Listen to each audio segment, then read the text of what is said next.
కేసులో సియా చేతన్ కు 14 రోజుల జ్యుడిషియల్ రిమాండ్ విధించారు. కేసు అప్డేట్స్ చూద్దాం.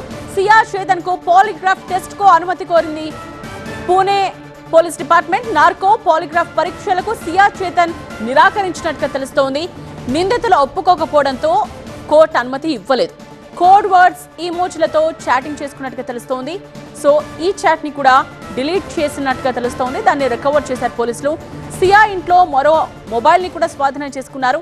హత్య కుట్రలో మూడో వ్యక్తి పాత్రపై కూడా ఇప్పుడు అనుమానం వ్యక్తమవుతోంది. బేడ్ లో యువకుని అదుపులోకి తీసుకున్నారు పోలీసులు. పూణేలో సంచలనం సృష్టించిన కేతన్ అగర్వాల్ హత్య కేసులో దర్యాప్తు కీలక మలుపు తిరిగింది. పోలీసులు డిజిటల్ ఆధారాల సేకరణపై దృష్టి పెట్టారు. ఇద్దరి మొబైల్ ఫోన్స్ లో డిలీట్ చేసిన డేటాను రికవర్ చేశారు. చాటింగ్ లో కోడ్ వర్డ్స్ ఈమోజీలు మారుపేర్లు ఉపయోగించినట్టు గుర్తించారు. వాటి అర్థాన్ని తెలుసుకునేందుకు ఫోరెన్సిక్ నిపుణుల సహాయం తీసుకుంటున్నారు. తాజాగా సియా ఇంటి నుండి మరో మొబైల్ ఫోన్ ని కూడా స్వాధీనం చేసుకుని ఫోరెన్సిక్ పంపించారు పోలీసులు. దర్యాప్తులో మరో కీలక విషయం వెలుగులోకి వచ్చింది. హత్య కుట్ర గురించి తెలిసిన మూడో వ్యక్తి ఉన్నాడనే అనుమానంతో బేడ్కు చెందిన ఒక యువకుణ్ణి పోలీసులు అదుపులోకి తీసుకున్నారు. అతన్ని సాక్షిగా మార్చే అవకాశాన్ని కూడా పరిశీలిస్తున్నారు.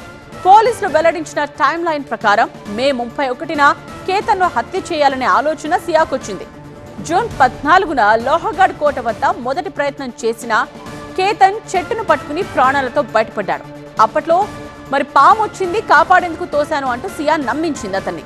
చివరకు జూన్ 18న ప్రీ వెడ్డింగ్ ఫోటోషూట్ పేరుతో కేతన్ను మళ్లీ కోటకు తీసుకువెళ్లి చేతన్తో కలిసి వెనక నుండి లోయలోకి తోసి హత్య చేసినట్టు పోలీసులు చెప్తున్నారు.